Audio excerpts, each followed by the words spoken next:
Hey everyone, my name's Sam. I'm a natural bodybuilder and a physique coach. And in this video, I'm going to show you everything I do to build a wide, thick, impressive back. So if you're someone that wants to develop your own back and potentially look like some kind of genetically engineered flying squirrel, then this is definitely the video for you. So sit back, relax, and enjoy. Here we go. The back is not one single muscle. Rather, it's a variety of several different muscles, including the trapezius, rhomboids, spinal erectors, lats, teres major, which is a muscle that kind of sits at the top of the lats.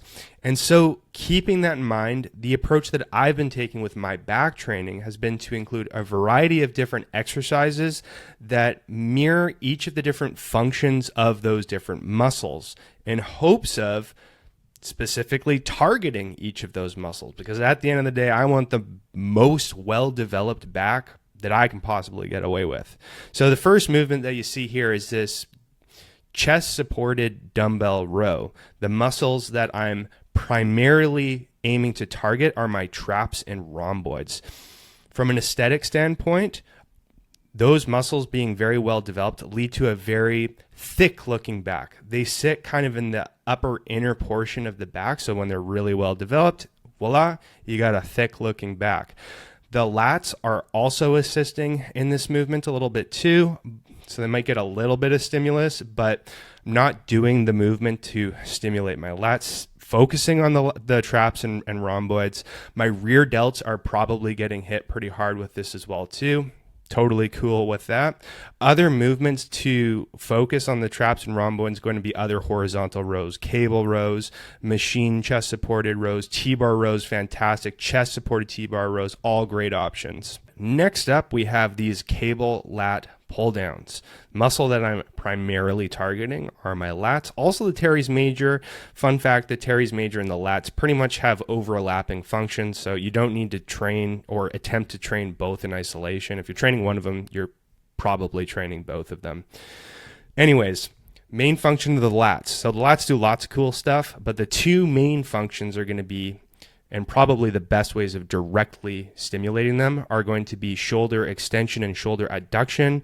Cable lat pull downs, depending on the grip that you use, are going to include one or both of those different functions. With the grip that I'm using an overhand grip here with about a shoulder width hand distance apart. I am probably doing a little bit of both of those functions. Definitely hitting the lats, that's for sure. One thing about my technique is you'll notice at the end of the set, I include a little bit more of the swinging there. I'm actually cool with it. It's allowing me to get a little bit more stimulus for my lats at the end of the day. Still under control, and then I'll end with several length and partials to try to squeeze out as much stimulus at the end of the set as is feasibly possible. Like the dumbbell chest supported rows, these machine chest supported rows also are primarily targeting my traps and my rhomboids. Why am I doing both movements? Well, I am going out of my way to include a higher volume of working sets across the week with that musculature in particular, because it has been one of my weaker points. So my intention is to introduce extra volume, more working sets, make those muscles do more work in hopes that that might lead me to developing a thicker back maybe a little bit faster than if I included less volume. To be honest, I'm not sure if the added volume is as productive as I'm hoping it to be, but what I can tell you is I really like the feeling of both the machine rows and the chest supported rows. I enjoy doing both of them. I've got a really strong mind muscle connection on both of them. I feel like I'm getting a lot of stimulus, so I'm going to opt to keep both of them in. And at the end of the day, there's evidence that shows that higher volumes can lead to higher amounts of muscle growth depending on the person. So fingers crossed that this is going to be the case for me. You could probably make an argument that this movement could also be included on like a shoulder focused video, as I am training the upper traps. Quick note here, the horizontal rowing movement pattern type exercises. So your chest supported machine rows, dumbbell rows, barbell rows, what have you. They primarily target the lower and middle traps for that upper, inner, thick back aesthetic. This movement targets the upper traps, which will lead to like that really kind of yoked look, if you will.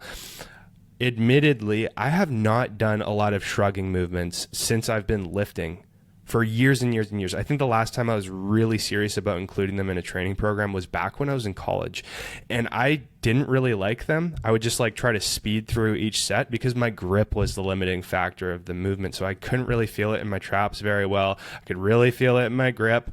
So if you're doing the movement and you're not feeling it very well, you're finding that your grip is becoming the limiting factor, look into using wrist straps. Wish I did that years and years ago.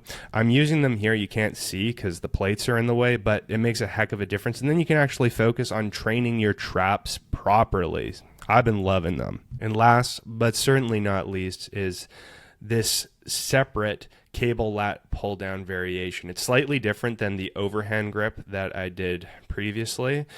I'm using a close neutral grip. That's the difference. So I mentioned earlier that the lat's main primary functions of all the cool stuff that the muscle does, it's going to be shoulder extension and shoulder adduction. When your hands are in this position using this close neutral grip, then there is going to be more of an emphasis on shoulder extension rather than shoulder adduction. So it's just a different way of training the lats. It's a little bit of variation. And again, because I'm trying to emphasize my back development, all of the musculature of my back, I am opting to include a little bit more variation and just more overall set volume over the course of the week in hopes that I will get as much stimulus as possible for muscle growth. I think it's doing the trick. And there you have my back training. To give you a little bit more context, I train with a 3-day full body split that I rotate through across 6 days of the week. So instead of doing all 5 of those exercises within a single back day, I will distribute them over the course of 6 days across the week, leading me to do 1 to 3 of those back movements daily. Something that you might have noticed as well is I didn't include any isolation movements focusing on developing my spinal erectors. The spinal erectors are not a small muscle group by any means. They're a lot bigger than I think what a lot of people think they are. They start at the base of your spine and travel all the way up to basically the top of your neck, the top of your spine. The reason why I'm not including any special isolation type movements for that muscle in particular is because my spinal erector development seems to be at the very least not a weak point for me. So they're pretty well developed on my physique. Ever since I first started lifting, I've included some variation of either barbell back squats or conventional Romanian deadlifts or both at the same time.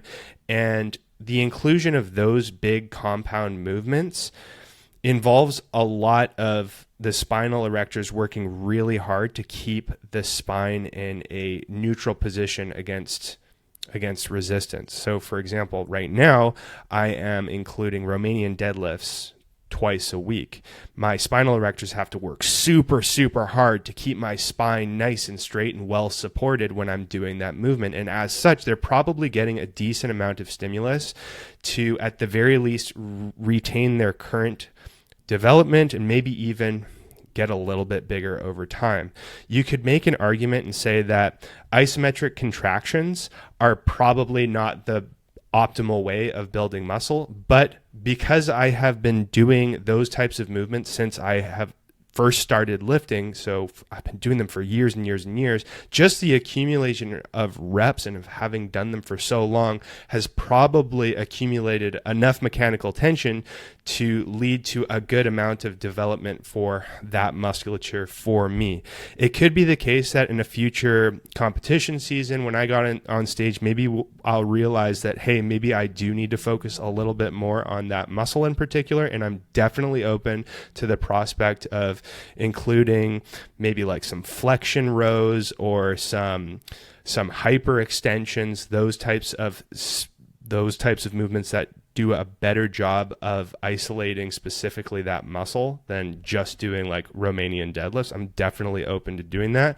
But for now, I'm just going to continue doing the big compound lifts that I'm currently including, and in this case right now is the Romanian deadlifts.